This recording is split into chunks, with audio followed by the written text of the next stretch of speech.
Esto es Personalidades 2011. Personalidades. Si me preguntas si me afecta estar solo, porque tratas mal a todos, así terminarás solo. Solo yo nunca. Porque siempre me acompaña soledad, requisito indispensable al fallar. Tengo a hip hop, ¿qué más podría pedir de la humanidad? Una chica linda que en el futuro me va a engañar. También ya sé que existen personas llenas de falsedad, doble identidad.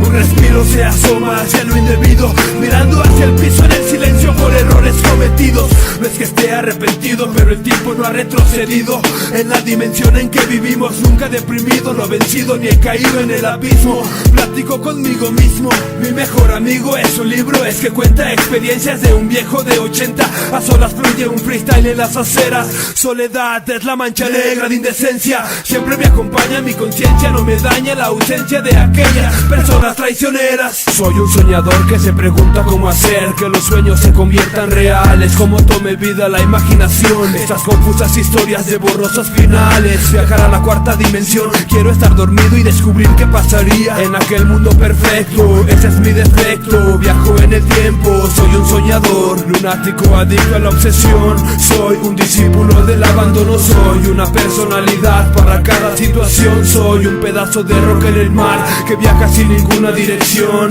Soy yo, un solitario por desamor. Soñamos en sintonía de nuestros deseos. Estos pensamientos son melodías en silencio. Abrazos invisibles, es tan solo un sueño.